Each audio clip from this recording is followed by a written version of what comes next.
welcome along to the Comedy Slab. I'm Adrian Lacey in the southeast of England. He is Shane O'Connor in the Midlands thereof.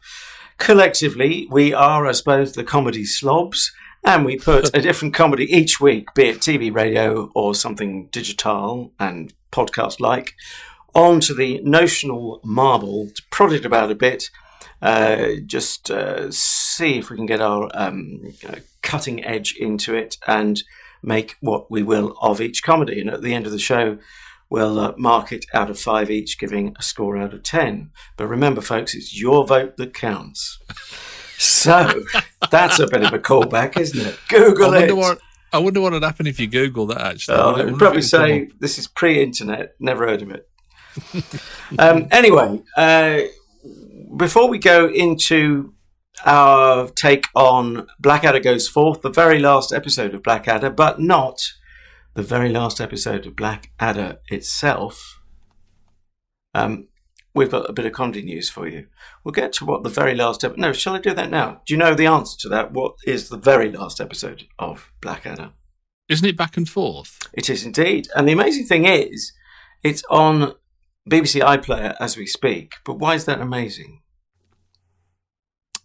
5 trivia points if you can get this. Apart from the fact that it's amazing that anything's on BBC iPlayer. Careful, that's my beloved client, you're they like to yes, they spend millions making the programme and then lock it in a broom cupboard. Is that why? Well, very often they lock me in the broom cupboard, but that's my kind of kinky pleasure for the evening. No, there is a particular reason why I'm asking you why it's strange that the BBC should be carrying that. Oh, Can't help you anymore. No, I don't know who made it then, if not the BBC. It was a Sky production of some sort. Or it first went out on Sky. Or rather, I saw it. Do you know where physically it was shown first? In your house? Not quite. At the Millennium Dome. Not my dome, but that dome. Wasn't it critically... I've never seen it. I don't think I've seen Back and Forth. I've seen clips of it, but I've never seen it in its entirety. Wasn't it critically slaughtered? I wouldn't be surprised because it just seemed to cash in on the brand without actually adding anything to it. And instead of leaving it at a very poignant moment, which we're obviously going to come to, I might be wrong, but it just felt like, we'll have this off the shelf, but they'll do a little tweak and we can make our own Blackadder and it'll be as huge as the other ones. Anyway, haven't you got some comedy news about a comedy regular? Oh, I only wanted to just quickly throw this into the arena because I know it's been every time I've turned on a TV chat show or seen anything on the internet, they've been chewing the cud on this one. So I just really wanted your perspective on the whole Roy Chubby Brown show being cancelled at Sheffield City Hall, and whether you cared, whether you had a view, whether you had a view on Chubby Brown. I mean, really, it was just no more than that, because I think it is well documented now that he's after 30 years, he's been doing this gig for 30 years, and this year and suddenly it's wrong. He doesn't fit in with our values. So, right. He's been cancelled. I mean, obviously they've had a good mull on that one, haven't they? Really. So. Well, yeah, maybe they set up a committee, then it had to report to a steering committee, and then one wrote a report, and so on. Well, would you like to set the scene as to for those who can't even be bothered to raise a finger to Google it, who Roy Chubby Brown is, or essentially what his act is? Well, I mean, he was first introduced to me. Somebody gave me a cassette. I think it was about in 1988, 89. Because I remember I'd started... Same year as the show we put on the Slab, Blackadder Goes Forth. Oh, really? Is it? Yeah, wow. 89. I remember because it was around that time, because I'd started at a new company and joined a new group of workmates and that. And somebody gave me this cassette and said, "Oh, have a listen to this guy." I said, "Who is it?" Chubby Brown. He's absolutely filthy, and that seemed to be the kind of the act, the shtick, if you like, was that he was saying things that nobody else would dare to say, and he was using language that you certainly wouldn't hear in any mainstream sort of audio or visual channel. So you wouldn't see it on the TV, you wouldn't hear it on the radio, and kind of, I mean, that's there isn't really. I mean, he wears a multicoloured patchwork suit and flying goggles, like big. Yeah, when he does his stand up, and he was always renowned for his put down of the heckler as well. I mean, he was. Without swearing too much, could you summarise? Oh no, I couldn't at all. I've just thought of one now, and I thought, well, I can't even say that. So is it so filthy? Well, I can tell you if you want to edit it out. I mean, I'd put. Well, we can either bleep it, or you can effing bleep the offending. I put this cassette in, and he comes on stage, and the first thing, there's a crowd of guys in there going, "Nice one, Chubby. Nice one, son. Nice one, Chubby. Let's have another one." And at the end, he goes, "F*** off." Well, they're not hecklers, are they? They're trying to cheer him along. but that seems ungrateful to me. But that was where he was. Really. So his first two words. Well, one of them is off. You wouldn't book him and go, "Oh, I didn't." Famously, I think he did a gig at a Catholic club, and they had a big crucifix in the hall.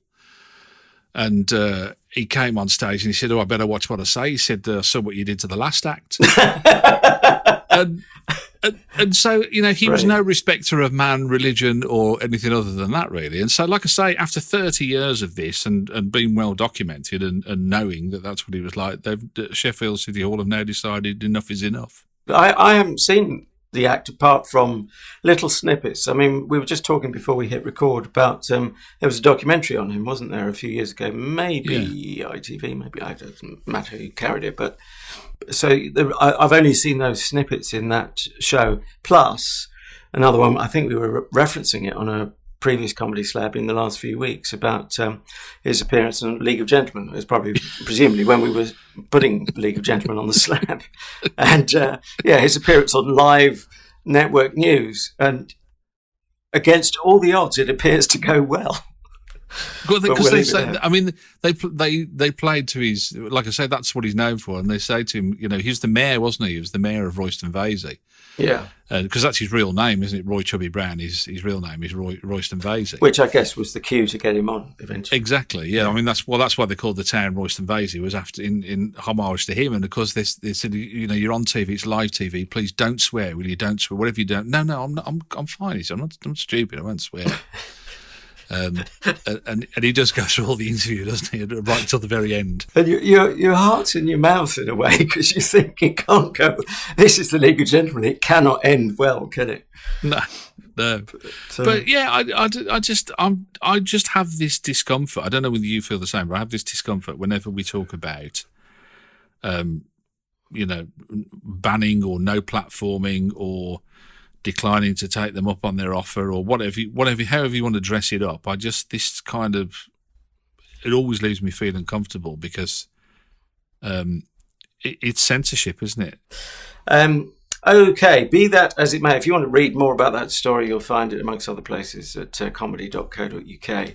Strangely, it's been bolted onto, well, I mean, the link is language and language of supposed foul nature, but counterintuitively, don't look for a Chubby Brown headline. It's Jane Godley features in the headline as we speak, the homepage of comedy.co.uk. So now on the Comedy Slab, we put on the slab.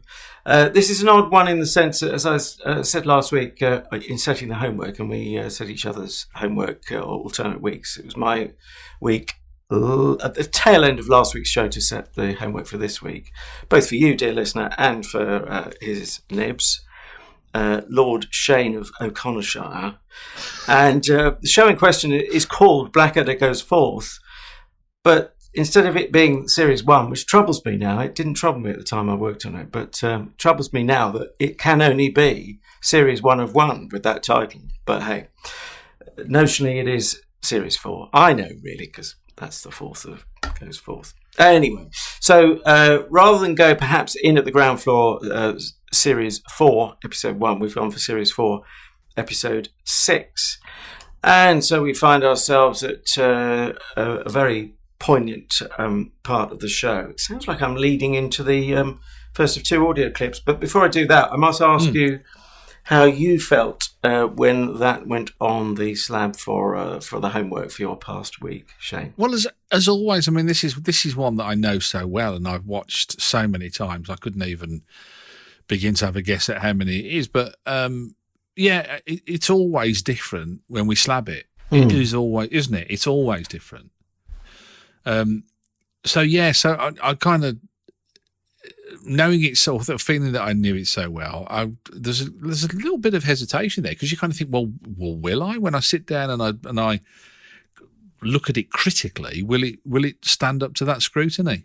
So interesting. It is interesting, and there is a note of jeopardy there. Sorry, are you going to add something? No, I wasn't.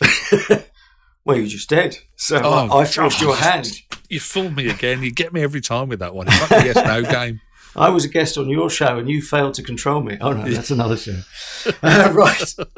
So what have we got then? Well, we are talking the First World War. And I was thinking a very obvious thing here. I mean, there's massive pathos throughout the show, but also being a sitcom with a live studio audience. And indeed, one week I managed to, because I was working on the show, get tickets for a couple of mates to come along.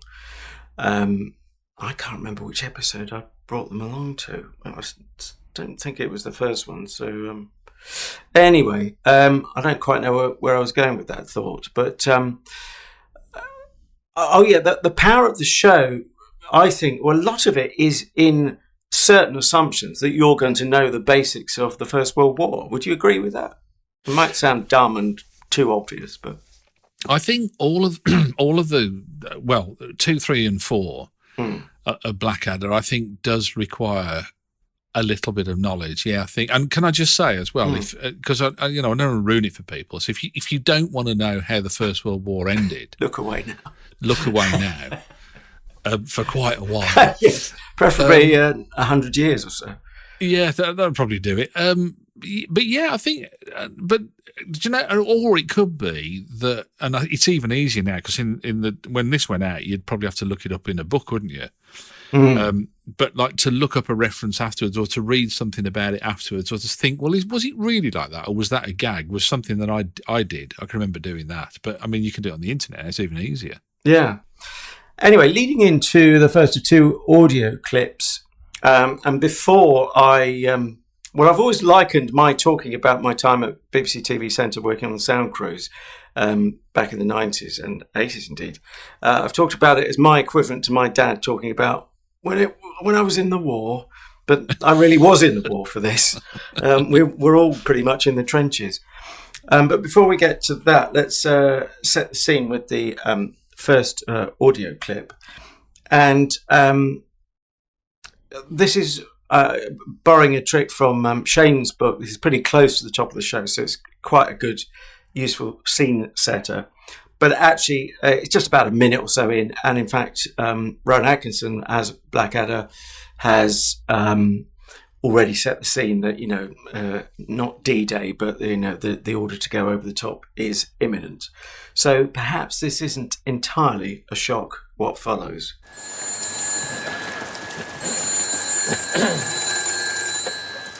Hello, the Somme public baths. No running, shouting, or piddling in the shallow end.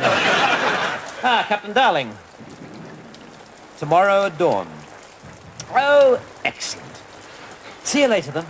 Bye. Gentlemen, our long wait is nearly at an end. Tomorrow morning, General Insanity Melchett invites you to a mass slaughter. We're going over the top. Well, huzzah and hurrah! God save the King, rule Britannia, and boo sucks to Harry Hun. Or, to put it more precisely, you're going over the top. I'm getting out of here. Oh, no, can't. It may be a bit risky, but it sure is bloomin' hell worth it, Governor. How can it possibly be worth it? We've been sitting here since Christmas 1914, during which millions of men have died, and we've advanced no further than an asthmatic ant with some heavy shopping. Great the way you put the simile in there. That was their kind of identifier, wasn't it, really? That it was a calling card almost, wasn't it? Yeah, absolutely, yeah. Do you want a headline? We haven't... Oh, absolutely, yes. And could it go in the, what was it called? The Wipers Times? Yeah. I came up with, and I was just kind of just do something a bit different. I came up with the comedy to end all comedies. Oh, does sound like you managed to, as well, a very clever historical reference, the war to end all wars, of course, and also you managed to enjoy it. It would suggest, or appreciate it might be a more appropriate term for given the dark subject matter. I think it's a classic, isn't it? I think there is, to me anyway, there is a kind of place amongst comedy where things like Alan Partridge and possibly Monty Python, some would say Fawlty Towers, but I'm not so sure about that one. And lots of other brilliant comedy, like Porridge is another one for me, that they're kind of the creme de la creme. Well, I would put it there. My honest question to myself is, because it's very easy to rewrite one's own history, is did I seriously gauge at the time I was working on it how good it was? And you won't be surprised to learn that there might be a degree of bias, but I've exonerated myself. Because I do remember thinking this is, if not the phrase classic TV. I mean, we were hooting, again, it's the test of if you're still laughing on the crew in the afternoon when you've seen it 6 times. And just every time the word darling was used, the Tim is it McInnerny? McInnerny. I always get that wrong. So sorry. Well, I always get it right because we've got distant relatives. I can't remember if they're relatives or friends of my dad's who are called McInnerny. Right. Which is I always thought was an unusual Irish name, but yeah, McInnerny is his name. I thought it was a variety hall double act, but that was Eric and Ernie. McInnerny, yeah. Mac and fries. Anyway.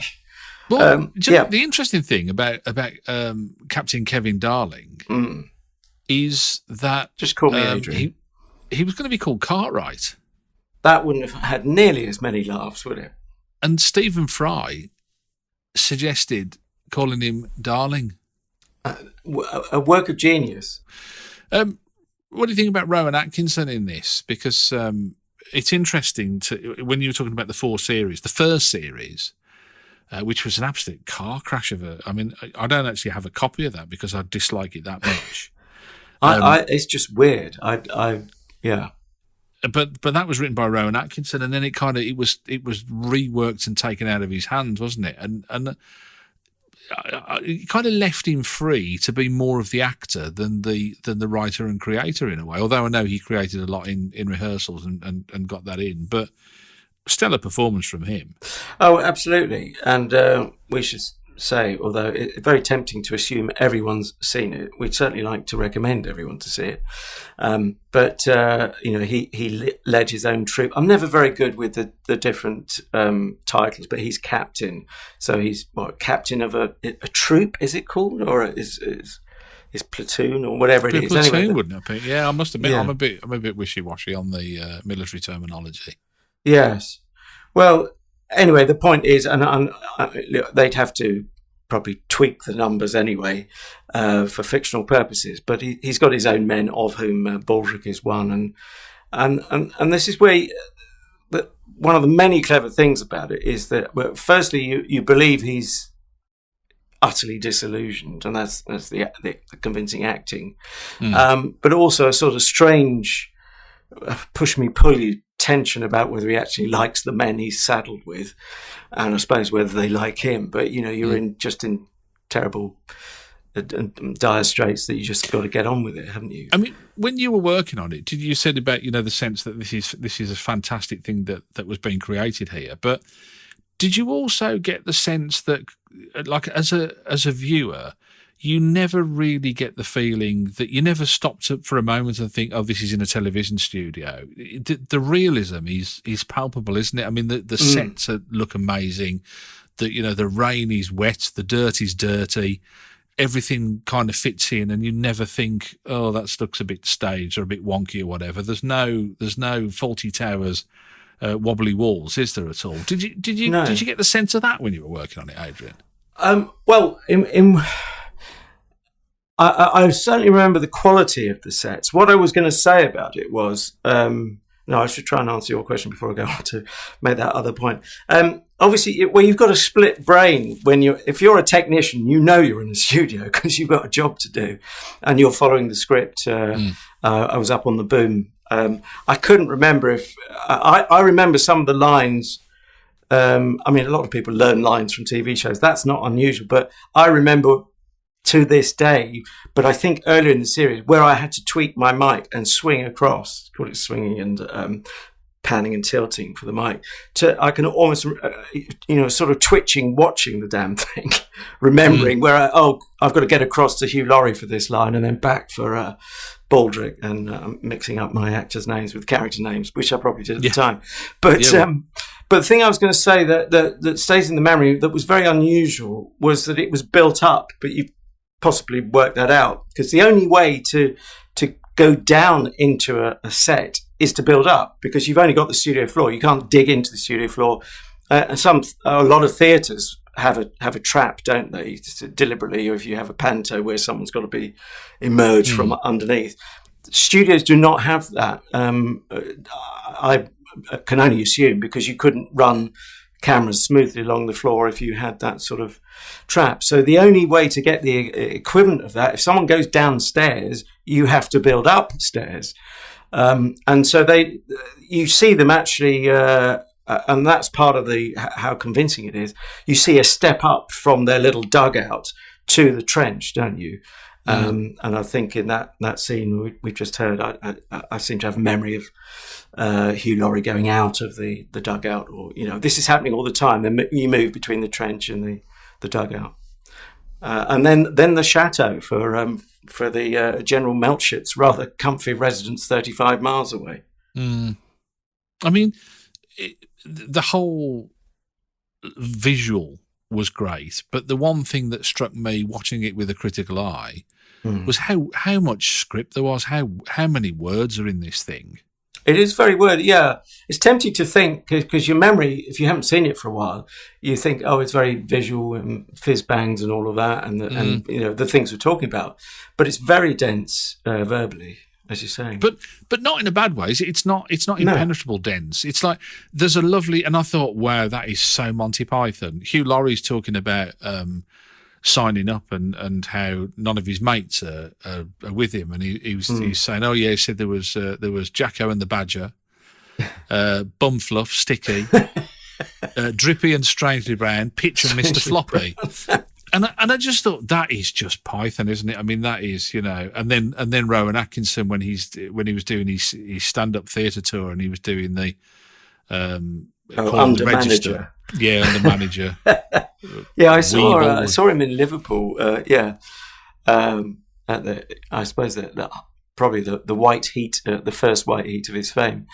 But famously, or not so famously, depending on how much background obviously you'll know that Rowan Atkinson has a stutter, particularly around the letter B, which is pretty cruel when you consider, you've got Baldrick, and there was going to be a reference to Battersea Dogs Home, and then I think someone suggested, was it the director or floor manager suggested he went for Crufts because he was struggling with the letter B.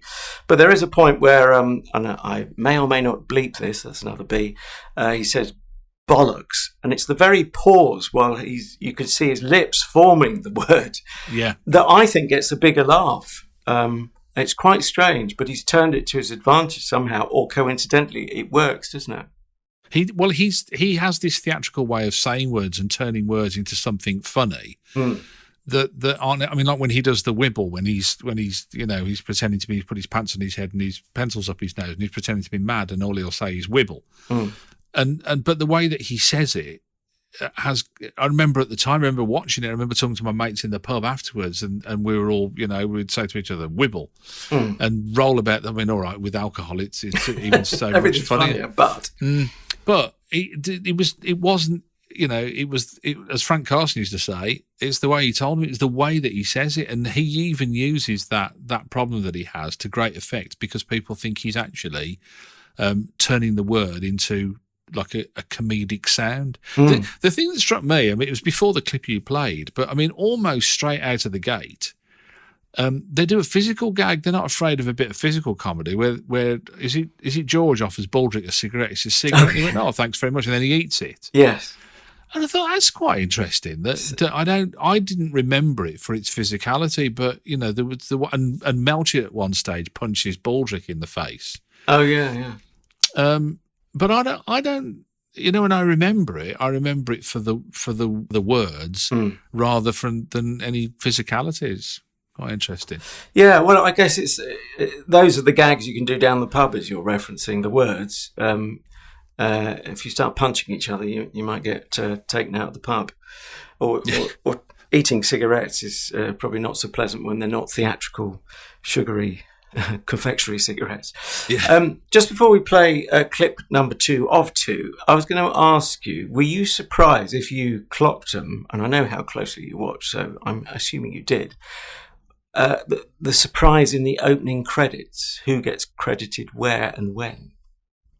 Did you clock that? No, I didn't. Do you know what? The one thing I did notice on the credits is that I'm always impressed when comedies have a bespoke theme. And of course that the theme runs all the way through. Certainly, series 2, 3, and 4, doesn't it? The Howard Goodall's theme. But no, I didn't. The credits, no, I didn't. I remember Baldrick is at the very end playing the triangle, but other than that. Yeah, well, he's not at the end in terms of credits. I mean, obviously you're going to expect Rowan Atkinson to get top billing because he is Blackadder, but second billing goes to Tony Robinson. And then, almost as an afterthought, on the next screen and alongside, or whatever word they use, and also... or guest starring, whatever, Steve Fry and Hugh Laurie. Can you imagine them not getting top billing now? Hugh Laurie going on to be in House in America. Was it in alphabetical order for character names? I didn't feel that, no, because... Baldrick would have been first, wouldn't he? Yeah. Yeah, Tony Robinson and Rowan Atkinson. A for Atkinson, but it was definitely those two. Anyway, into our second clip, and what to tell you about this one? Well, we get away from the sludge and the slime and the rats and the all that rain, and we are at the château where General Melchett, otherwise known as Stephen Fry, is at literally quite a safe distance to all the action, but he doesn't want to hold his colleague back, a certain Captain Kevin Darling, and he's got an offer for him. So I've given it a great deal of thought, and I want you to have this. A postal order for 10 shillings. Oh, no, sorry. That's my godson's wedding present. Here. No, sir. This is a commission for the front lines. Yes. I've been awfully selfish, darling, keeping you back here instead of letting you join in the fun and games. This will let you get to the front line immediately. But, sir, I don't want to. To leave me? I appreciate that, darling. But damn it, I'll just have to enter Berlin without someone to carry my feathery hat. No, sir, I don't want to go into battle. Without me? I know, but I'm too old, darling. I'm just going to have to sit this one out on the touchline with the half-time oranges and the fat, wheezy boys with a note from matron, while you young bloods link arms and go together for the glorious final scrum down. No, sir. You're not listening, sir. I'm begging you. Now, there's a lovely visual there as well, isn't there, with the shadow of the driver arriving is cast over the two of them. Oh, yeah, and you see the fear in Captain Darling's eyes. Fantastic it is. I mean, they played that gag throughout the whole series, didn't they? I remember at one stage that Melchett says to Blackadder, he says, "Don't forget," he said, that you and the men should remember that I'm right behind you. And Blackadder says, "Yes, sir, about 35 miles." And there's a lot of subversive comment really going on, isn't there? All that, yeah. I mean, but that was the criticism of that war in hindsight, wasn't it? Was that they sent these young men to be mown down. I mean, I think at one stage he said, "Don't forget your stick," and George says, "Yeah, I wouldn't want to face those machine guns without my stick." But that was the reality of it. It was an absolute massacre, wasn't it? The trench warfare in the First World War, and that was the point that they were driving home. I think that's part of the sheer brilliance of this as well. Is that there's a point to be made. There is an anchor in reality. They don't just go for cheap laughs. It's all around the reality of what happened in the First World War. And I think that's why it's so clever, isn't it? Do you think? Oh, absolutely. And we should say, of course, it's a BBC production in the days before different independent companies making shows for the BBC. Although I think it started shortly after that. Or no, it might have just been starting around that time, but this was an in-house production.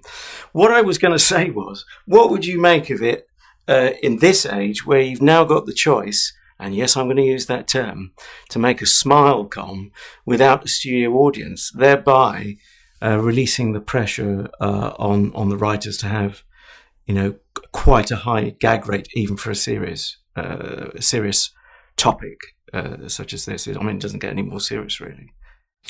I think you'd lose the feel if you didn't have a studio audience. I think in the same way that I'm Alan Partridge, which was the one where he was staying at the Linton Travel Tavern, had to have a studio audience, and I think they actually really had a fourth wall a lot of the time, and the audience were in the room there watching it on monitors. That's true, yeah.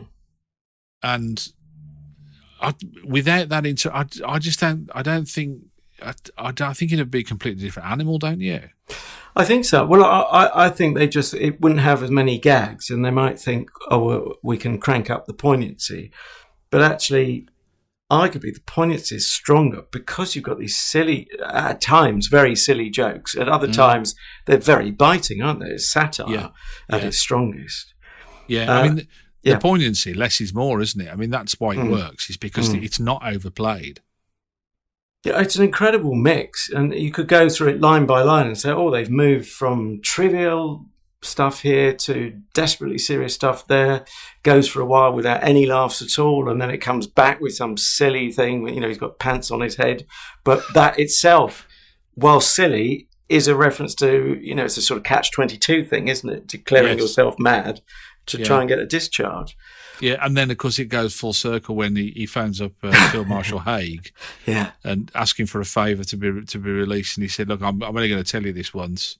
Put your pants on your head and stick a couple of pencils up your nose. Right, I don't want to hear from you again. Goodbye, and puts the phone down. Yeah, so even that kind of... In fact, they had three bites of that cherry, didn't they? Because he did it originally, and then Melchett turned up at the trench and said, if I catch anybody, I'd have them shot doing that. And so as he walks in, he's going, and that, Baldrick, is what you shouldn't do, so something of that nature. And then, of course, there was the Field Marshal Haig reference a little bit later on. So the wonderful they Geoffrey got good Palmer mileage. Well. Oh yeah, fabulous to see him. Now we've got to talk about the ending. Were you there? Because I didn't realise the ending was actually filmed in another studio. That's right. If I remember correctly, we were in Studio 4 at BBC Television Centre, which sadly only has 3 studios now, so there is no Studio 4 as far as I know. But there used to be 8 studios on the ground floor. We were in Studio 4, which was a mid-sized studio, which was perfect for sitcoms. And then you went in the big one for the ending, did you? It was 6, which is roughly the same size, but the difference was there was no audience in there. And it was purely set up just for that final shot, as you're saying. And I'm trying to remember. I know I was with the crew in the main studio. I think there must have been another crew. I was trying to think if we had to help them set up. But I remember going in there at one point in the day and having a look and being intrigued by that because it's so rare.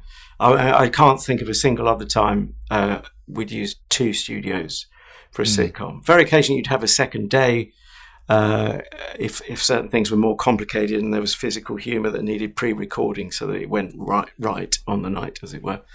But yeah, so that was a one-off.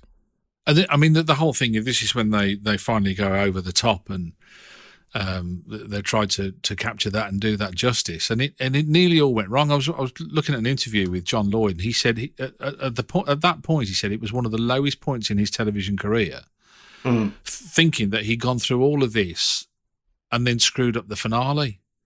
He didn't feel they had enough of a run-up, did he? Well, he said it looked awful. He said it looked bloody terrible. He said we just kind of ran it at normal speed. He said, and he said they shot it twice, and on the second, no, they shot it once, I think it was, and because all these pyrotechnics went off and nobody had told any of the cast.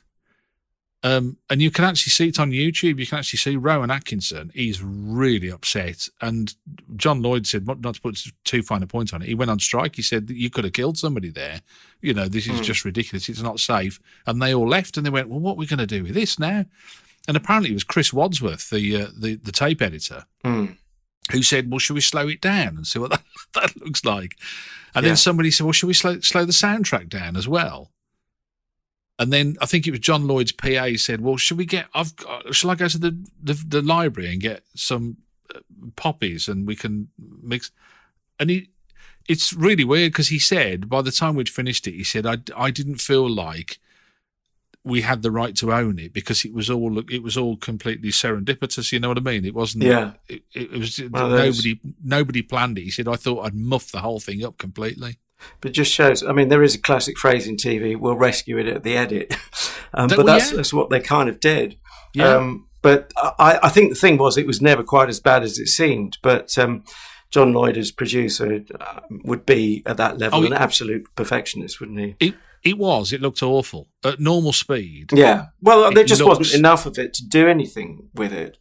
And they kind of didn't, and it wasn't, they kind of didn't look like they were acting at all, or, you know what I mean? It wasn't, if you know what I mean, that sounds a weird thing to say, but it's, the other thing is, of course, I don't know if you picked it up as well, why is it the end is notable? Because... No credits other than just BBC copyright. And I'm not being funny, but the name of the series. John Lloyd claims the credit for having no credits. Oh, very good.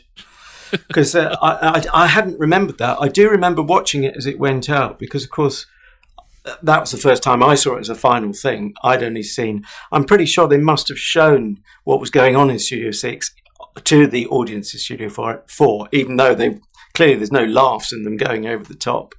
But just for the sake of completeness, I think. Anyway, are we going to get...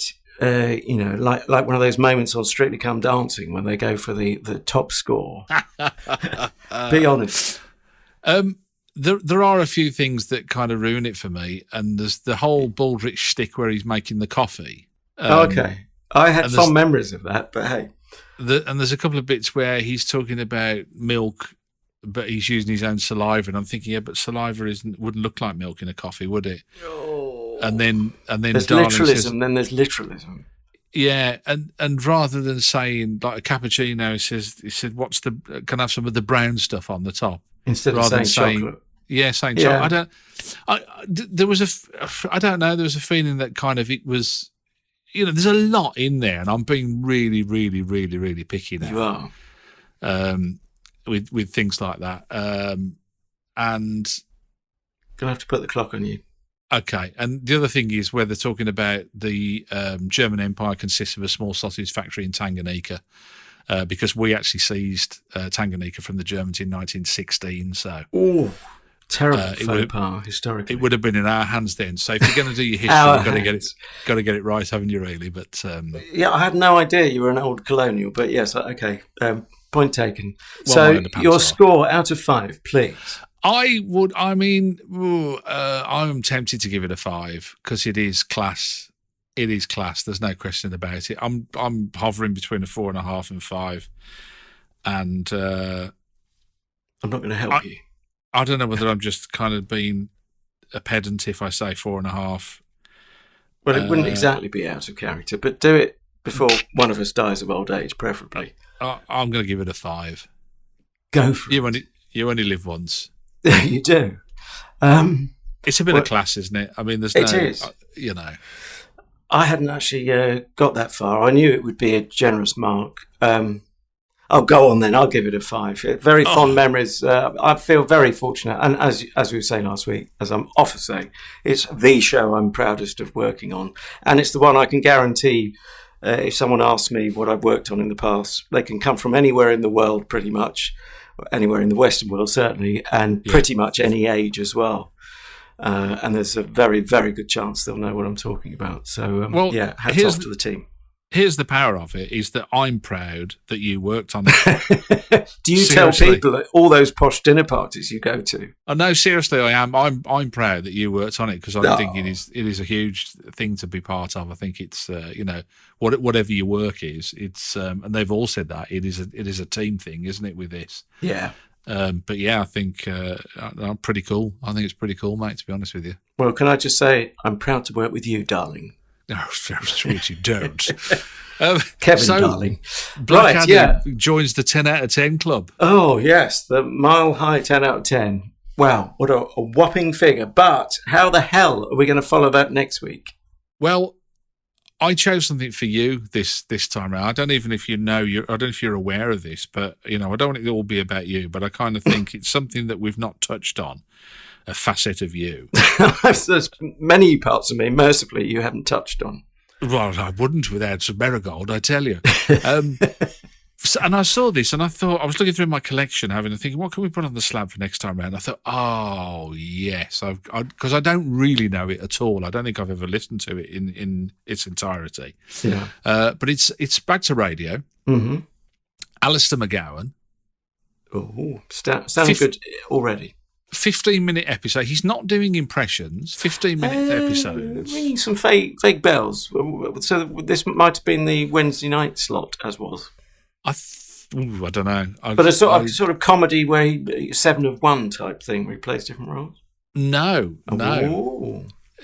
Think back to different roles that you've done. Sausage rolls? In TV. You've obviously worked in sound. Oh, I've been an announcer. Is he an announcer? He's an announcer. Announcer? How wonderful. It's called Continuity. Gosh. And it was a 6-part, I think it only ran for 1 series. We'll have more details next week. But Alistair McGowan in Continuity, and because they're only 15-minute episodes, I thought I'd choose 5 and 6. I thought that was the joke itself, in continuity, following his name. But pray continue.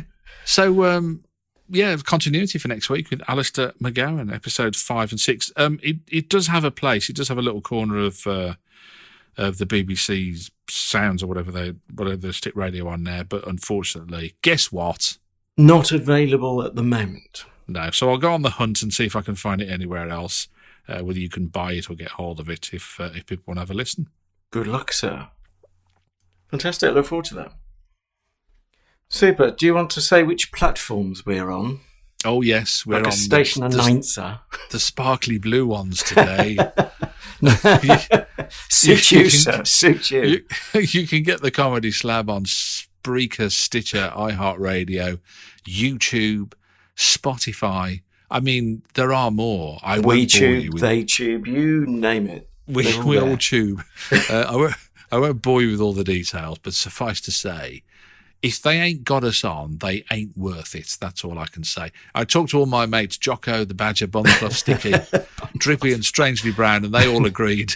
Strangely Brown. I mean, it's just, well, that's going back to the cappuccino gag. Do you know what? Because we've had a wealth of talk about this wonderful show that we've given 10 out of 10, I'm going to take a week off all the anti-social media. People can find us. Google it. They will. I mean, all you've got to do is say @Comedy Slab. And now you stole my line, you rutter. Oh, sorry. Anyway, well, are we going over the top, or have we always been over the top now? Well, I was going to sit down and have a listen. Like the nostalgia trip has got me going now, so I was going to get my record player out and pop on a copy of Mrs. Miggins. Whoops, Mrs. Miggins, you're sitting on my artichokes. I thought it was going to be the album of favourite titters we have known across the years. Favourite titters. Do you know, and it's got my favourite line, and I think we quote this whenever things go wrong in our family. I don't know, I've said it to my brother before now. The thing that Darling says when he ends up at the trench, he said, I made a note in my diary on the way here. Simply says bugger, which is just never fails to amuse. No, fantastic. Well, other than I now don't need to say that particular B word, but I'm going to put my pants on my head and stick a couple of knitting needles up my nostrils. If only I could say it. Stick a couple of knickers up my nostrils. Well, that as well. But I was just going to say that's just a normal evening in the Lacey household. Yeah. Situation normal. Trust me, got it wrong. Stuck a pencil on my head and 2 pairs of pants up my nose. And they don't fit. Nothing smelt the same since.